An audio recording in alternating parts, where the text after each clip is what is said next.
अरे, गाजर का हलवा ही बनाना था तो मुझसे पूछती तो सही। मैं बताती हूँ कैसे बनाना है। मेरे जैसा स्वाद तेरे हाथ में भला कैसे हो सकता है। बनी ज्यादा ही चौधराइन।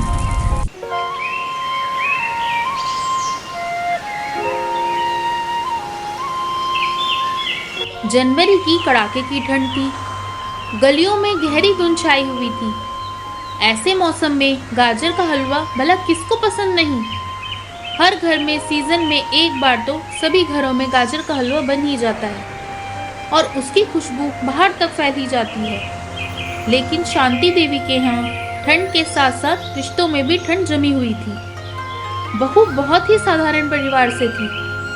शांति देवी उसे बात बात में कोसती थी और ताने सुनाती थी, परंतु सुमन सब चुपचाप सहन कर लेती थी। फिर भी अपनी सास का पूरा सम्मान करती थी।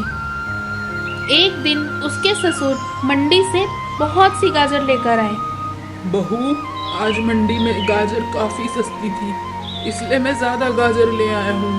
ठीक है पिताजी, अच्छा किया आपने। मैं गाजर का हलवा बना दूंगी। सासू माँ को तो गाजर का हलवा बहुत ही पसंद है। सुमन गाजर को कद्दूकस करके कढ़ाई में डालकर चला रही होती है और मन ही मन सोचती है, माँ जी को ठंड बहुत जल्दी लगती है। आज गाजर का हलवा बनाकर गरम गरम खाने को दूंगी, शायद उनका मन खुश हो जाए। तभी दरवाजा खुलता है और उसकी सास कठोर स्वर में कहती है, अरे क्या कर रही है? माँ, मैं गाजर का हलवा बना रही हूँ, आपको बहुत पसंद है ना? अरे, गाजर का हलवा ही बनाना था तो मुझसे पूछती तो सही। मैं बताती हूँ कैसे बनाना है। मेरे जैसा स्वाद तेरे हाथ में भला कैसे हो सकता है। बनी ज्यादा ही चौधराइन। तभी सुमन कढ़ाई में देसी घी डालती है और उसे देखकर शांति देवी ताना देते हुए बोली, अरे इतना महंगा घी क्यों डाल रही है? वो भी इतना सारा। मायके से लाई है क्या? नहीं नहीं माँ जी, ठंड बहुत है ना, गाजर के हिसाब से तो इतना ही डालना पड़ेगा। रहने दे बहू, मुझे मत सिखा। तू अपनी शौक पूरा करने का बहाना ढूंढती रहती है। मुझे किसी के हाथ का हलवा पसंद नहीं आता। मैं तो खाऊंगी नहीं, मुझे मत देना। यह सुनकर सुमन चुप हो जाती है। सुमन ने गाजर का हलवा सबको परोसा और सभी को हलवा बहुत ही पसंद आया। लेकिन शांति देवी ने हलवे के बर्तन को एक तरफ कर दिया।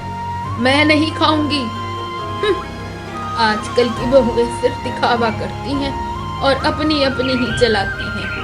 अरे, गरम गरम है, खा भी लो।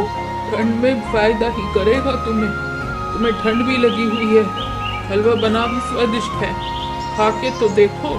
परंतु शांति देवी हलवा नहीं खाती। रात का समय हो जाता है और सभी सो जाते हैं। कुछ ही देर बाद शांति देवी की आवाज सुनाई देती है। वह दर्द से कर्रा रही होती हैं। सभी उनकी आवाज सुनकर जग जाते हैं और उनके पास आ जाते हैं। ओह, मेरी छाती में दर्द है, सांस भी नहीं आ रही। मुझे बहुत ठंड लग रही है, मुझे एक कंबल और दे दो। सुमन गरम दूध लाती है और सास को पिलाती है और साथ ही में रुई का पैकेट लेकर आती है। रुई को गरम करके शांति देवी की छाती पर लगाती है और इसी तरह छाती की सिकाई करती है। तभी वह अपने पति को कहती है, सुनो, माँ जी को तुम थोड़ी देर देख लो, मैं अभी आती हूँ।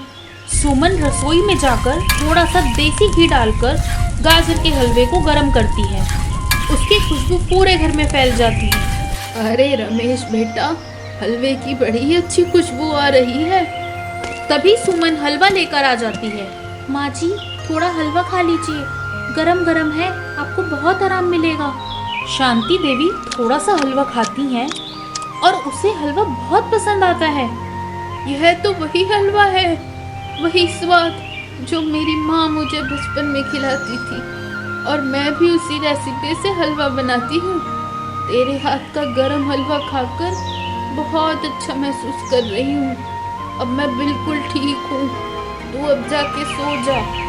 लेकिन सुमन अपनी सास के पैर दबाने लगती है और पैर दबाते दबाते वही सास के पैरों में सो जाती है। सुबह हो जाती है। सास की आंखें खुलती हैं तो सुमन को पैरों में सोता देखकर उसकी आंखों में आंसू आ जाते हैं।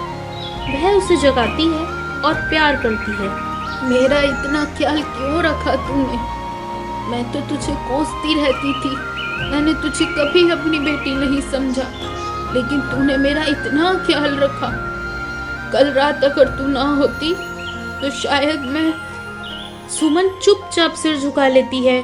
उस रात से घर में गरम गरम गाजर के हलवे की वजह से रिश्तों में जमी कड़ी ठंड भी प्रेम की गर्माहट में पिघल गई।